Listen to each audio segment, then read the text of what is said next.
আজকে শেয়ার করব কিভাবে আমি এই 2 টায়ার কেকটা সেট করেছি সেটারই ছোট্ট একটা ভিডিও। তো যাই হোক, এই কেকটা আমার 3 পাউন্ড চকলেট কেকের অর্ডার ছিল। তো আমি এই কেকটা প্রথমে নিচের পার্টটা 2 পাউন্ডের করে বানিয়ে নিয়েছি আর উপরের পার্টটা আমি 1 পাউন্ডের করেছি।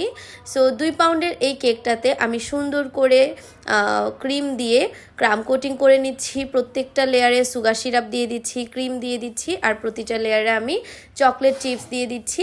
আর এরপর আমি কেকের যে স্লাইসটা সেটা দিয়ে নিচ্ছি। তো প্রত্যেকটা কেক আমি এখানে 3টা করে স্লাইস করেছি, নিচের পার্টটাও 3টা স্লাইস এবং উপরের পার্টটাও। আর আমি সবসময় চেষ্টা করি ক্রাম কোটিং করে ফ্রিজে সেট করে তারপরেই কেকটা ভালো করে ডেকোরেশন করতে, কারণ এই ক্রাম কোটিংয়ের পার্টটা কিন্তু ভেরি ইম্পর্ট্যান্ট।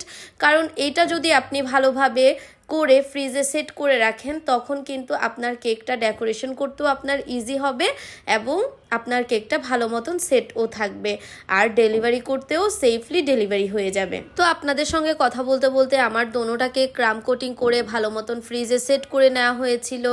এরপর আমি এখানে নিচের যে পার্টটা সেটা আমি পার্পল কালার রেখেছি। এখানে আমি অল্প অল্প পার্পল কালার, রেড ম্যানের পার্পল কালারটা ইউজ করেছি আর কি। এখানে অল্প অল্প করে কালার মিক্স করে এই কালারটা আমি এনেছি। আর এটা আমি কিভাবে এনেছি আমি কিন্তু এটা নিয়ে ডিটেলস লাইভে দেখিয়েছি, আমার পেজে লাইভ করেছিলাম। তো যাই হোক, এই কালারের ক্রিমটা দিয়ে আমি পুরো কেকটাকে কাভার করে নিচ্ছি। এটা হবে আমার নিচের পার্টটা। সো নিচের পার্টটা আগেই আমি কাভার করে রেখে দিব। এরপর উপরের পার্টে হবে হোয়াইট কালারের বেস ক্রিম।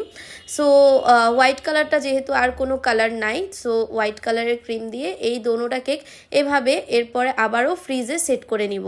মনে রাখবেন, আপনার কেকটা ফ্রিজে আপনি যত ভালোভাবে সেট করে দিবেন আপনার ডেলিভারিটা তত বেশি সুন্দর এবং স্মুথলি ডেলিভারি হবে। এভাবে 2টা পার্টি আমি ভালো করে ফ্রিজে সেট করে নেওয়ার পর তারপর আমি একটার উপর আরেকটা কেক বসিয়ে নিচ্ছি।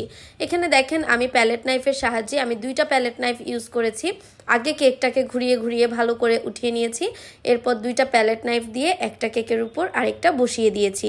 এখন আমি ছোট্ট একটা স্টার নজেলের সাহায্যে বর্ডার লাইন ক্রিয়েট করে দিচ্ছি যাতে করে কেকগুলো দেখতে আরও বেশি সুন্দর লাগে।